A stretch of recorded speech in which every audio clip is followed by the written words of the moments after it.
आप देख रहे हो इंडिया स्टार न्यूज़।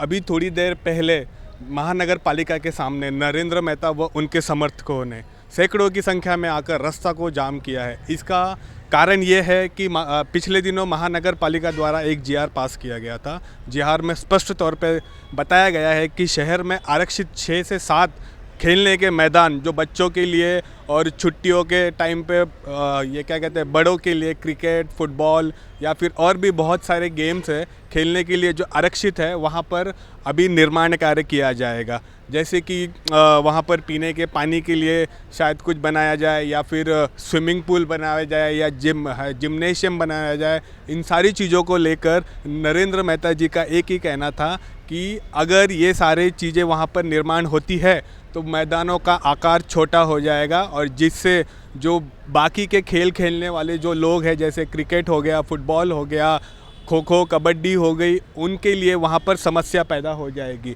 इसी चीज़ को संज्ञान में लेते हुए आज उनके द्वारा और उनके समर्थकों द्वारा एक बहुत ही उग्र तरीके का आप कह सकते हैं आंदोलन किया गया, जिसमें स्कूल की बस फंस गई थी, बसें फंसी रही, काफ़ी सारे वाहनें फंस गई, जिससे लोगों को काफ़ी परेशानियों का सामना करना पड़ा।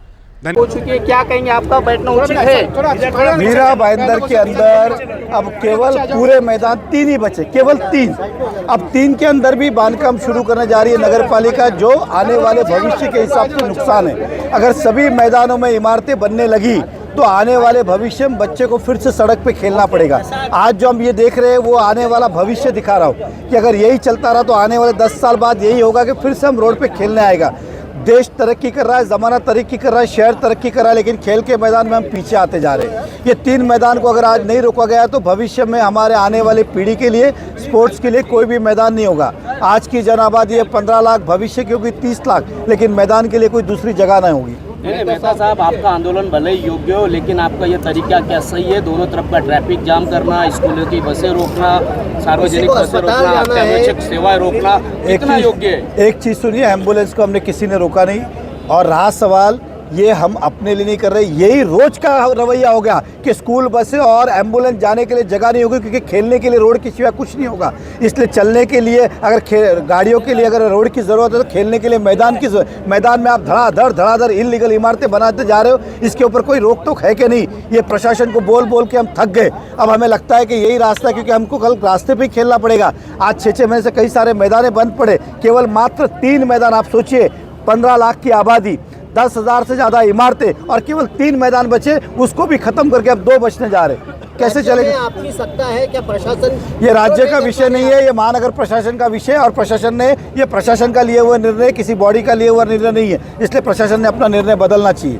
मेहता जी, आयुक्त के खिलाफ आपका ये दूसरा मोर्चा है। देखिए, दोनों ही मोर्चा आप देखेंगे तो पहले क्या था, विदाउट नोटिस 600 लोगों को काम पे से निकालना कभी होता है क्या? आप भी जिधर, मैं भी किधर, कल से काम पे मत आना, ऐसा होता है क्या? उनका परिवार चल रहा है, 10-10, 15-15 साल से नौकरी कर रहे हैं, ये कोई तरीका है क्या? अब मैदान मैंने कहा 3 केवल बचे हुए, वो भी आप खत्म करने में लगे हुए। देश की हालत क्या होगी, शहर की हालत भविष्य की क्या होगी? कहाँ पे बच्चे खेलने जाएगा, इसका मुझे जवाब मिले। अब कमिश्नर बोलते हैं 5 लोग मिलेंगे, यहाँ पे सब विद्यमान नगर सेवक है, हमारे भारतीय जनता पार्टी के अध्यक्ष की, तो हम जाए तो कौन जाए मिलने के लिए? मेहता जी, आपके 145 के विधानसभा के जो प्रमुख हैं रवि व्यास जी और युवा के जिलाध्यक्ष हैं, वो कहीं भी नहीं दिख रहे, नदारत हैं, तो वो आपके पार्टी के लोग नहीं हैं, उनको देखिए एक समझ के चलिए, पार्टी बहुत बड़ी है, विस्तार है, बहुत सारे कार्यकर्ता आज यहाँ पे उपस्थित नहीं है, सबकी अपनी अपनी व्यस्तता होगी, लेकिन इसका मतलब ये नहीं कि भारतीय जनता पार्टी का मुद्दा घूमने वाला। ये भारतीय जनता पार्टी का मुद्दा है, किसी का व्यक्तिगत मुद्दा नहीं है, और ये भी आने वाले भविष्य की पीढ़ी के लिए, किसी व्यक्ति के लिए नहीं है।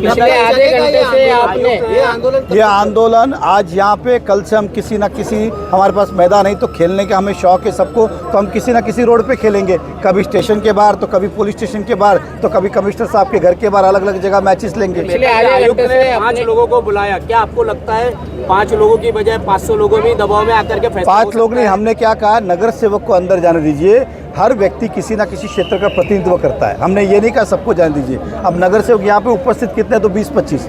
अब वो बोलेंगे वो भी नहीं जाए, तो फिर कोई बात नहीं है ना, सबकी अपनी अपनी समस्या है, अपने अपने सुझाव है, तो उनको भी अब आप ना बोल रहे हो मतलब ये तानाशाही है। पिछले आधे घंटे से यातायात यहाँ पर पूरी तरह से ठप है, ऐसे में अगर कोई मर जाते तो इसकी जिम्मेदारी देखिए ऐसा है कि हमने किसी भी एम्बुलेंस को रोका नहीं है। दूसरी बात ये मैं कह रहा हूँ कि ये आज का दिन ही आने वाला भविष्य का रोज का दिन होगा अगर इसको हमारी बात को आज नहीं सुना गया तो शहर हित में। इसलिए हम चाहते हैं कि कमिश्नर साहब हमारी बात को सुने और शहर को न्याय दे। ये हमारे लिए कोई न्याय की लड़ाई नहीं है, नहीं तो रोज़ यही होगा, ट्रैफिक का जाम होगा, क्योंकि खेलना जैसे हम बचपन में पहले गलियों में खेलते थे वैसे ही वापस से होना जाएगा, शीशे फूटना, दुकानों में खेलना, यही होगा। मतलब आप नमस्कार, मैं आपके चैनल के माध्यम से सभी दर्शकों को बताना चाहता हूं कि आज मैदान बचाओ आंदोलन शहर के माजी आमदार एवं भाजपा के सर्वोच्च नेता नरेंद्र मेहता जी के नेतृत्व में एवं जिला अध्यक्ष किशोर शर्मा जी के मार्गदर्शन में किया गया है। ये मैदान बचाओ आंदोलन की ज़रूरत क्यों पड़ी? शहर में दिन पे दिन ये देखा गया है कि मैदानों की संख्या कम हो रही है। पूरे शहर में 11 मैदान बचे हैं, उसमें से भी 11 मैदान में से भी गिन के 8 मैदान बचे हैं। पहले के मैदानों में ऑलरेडी कंक्रीट का काम, स्विमिंग पूल का काम या बाला साहेब कला उद्यान, ये सारा काम किया गया है, जिसकी वजह से मैदान दिन पे दिन विलुप्त हो रहे हैं, मैदानों का अधिग्रहण हो रहा है। हम इस आंदोलन के माध्यम से प्रशासक एवं आयुक्त महानगर पालिका के संजय काटकर जी को ये सूचित करना चाहते हैं कि मैदानों का अधिग्रहण बंद हो, मैदानों में कंस्ट्रक्शन बंद हो। ये मीरा भाईंदर शहर के बूढ़े बुजुर्ग बच्चे और जवान, ये सब लोगों के लिए फिजिकल एक्टिविटी के तहत ये मैदान बहुत ही उपयोगी है। अगर ये शहर में मैदान नहीं रहेगा तो बच्चे, बूढ़े और नौजवान कहाँ जाएंगे? इसीलिए नरेंद्र मेहता जी ने इस चीज़ को देखा, समझा और नरेंद्र मेहता जी ने इस चीज़ को समझ के आज इस आंदोलन के माध्यम से कमिश्नर को ये सूचना देने की कोशिश की कि इस मैदानों का अब कुछ भी अधिग्रहण न हो और मैदानों को बच्चों, मीरा भाईंदर की जनता के लिए ये यथास्थिति रखा जाए ताकि कोई भी असुविधा का सामना न करना पड़े। धन्यवाद।